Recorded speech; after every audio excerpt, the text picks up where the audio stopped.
ನಮಸ್ಕಾರ ಎಲ್ಲರಿಗೂ. ನಾವಿವತ್ತು low calorie protein rich makhana basundi ಮಾಡೋದು ಹೇಗೆ ಅಂತ ನೋಡೋಣ. ನಾನಿಲ್ಲಿ ಹಾಲಿಗೆ ಕೇಸರನ್ನ ಹಾಕಿ ನೆನೆ ಇಟ್ಕೊಂಡಿದ್ದೀನಿ. ಒಂದು ಪಾತ್ರೆಗೆ ಸ್ವಲ್ಪ ತುಪ್ಪನ ಹಾಕ್ಕೊಳ್ತಾ ಇದ್ದೀನಿ. ಕಟ್ ಮಾಡಿ ಇಟ್ಕೊಂಡಿರೋ ಡ್ರೈ ಫ್ರೂಟ್ಸ್ನ ಹುರ್ಕೊಳ್ತಾ ಇದ್ದೀನಿ. ಗೋಲ್ಡನ್ ಕಲರ್ ಬರೋವರೆಗೂ ಹುರ್ಕೋಬೇಕು. ಇವಾಗ ನಾನು ಡ್ರೈ ಫ್ರೂಟ್ಸ್ನ ತೆಗೆದು ಅದೇ ತುಪ್ಪಕ್ಕೆ ಮಖಾನನ ಹಾಕಿ ಹುರ್ಕೊಳ್ತಾ ಇದ್ದೀನಿ. ಮಖಾನ ಕೂಡ ಗೋಲ್ಡನ್ ಕಲರ್ ಬರೋವರೆಗೂ ಹುರ್ಕೋಬೇಕು ಮತ್ತು ಇವು ಕ್ರಿಸ್ಪಿ ಆಗಿರಬೇಕು. ನೋಡಿ, ಈ ಥರ ಕ್ರಿಸ್ಪಿ ಆಗಬೇಕು.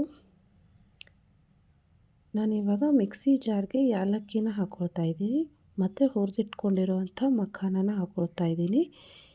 ಇದರಲ್ಲಿಂದ ಸ್ವಲ್ಪ ಮಖಾನನ ನಾನು ತೆಗೆದಿಟ್ಕೊಂಡಿದ್ದೀನಿ ಲಾಸ್ಟ್ಗೆ ಮಖಾನ ಬಾಸುಂದಿಗೆ ಹಾಕೋಕ್ಕೆ. ಸೊ ನಾನಿವಾಗ ಮಖಾನ ಪೌಡರ್ನ ರೆಡಿ ಮಾಡಿ ಇಟ್ಕೊಂಡಿದ್ದೀನಿ. ಬಾಣಲಿಗೆ 1 ಲೀಟರ್ ಹಾಲನ್ನು ಹಾಕ್ಕೊಳ್ತಾ ಇದ್ದೀನಿ.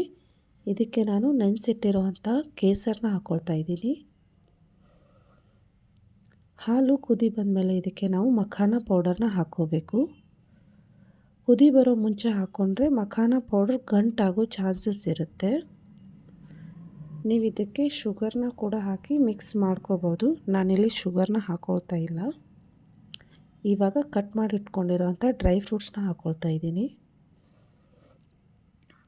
ಇದನ್ನು ಕಂಟಿನ್ಯೂ ಆಗಿ ಕಲಿಸ್ತಾ ಇರಬೇಕು. ನೋಡಿ, ಈ ರೀತಿ ಸೈಡಲ್ಲಿ ಕೆನೆ ಬಂದು ಕೂತ್ಕೊಳ್ಳುತ್ತೆ, ಅದನ್ನು ಕೂಡ ಹಾಕಿ ಕಲಿಸ್ಕೋಬೇಕು.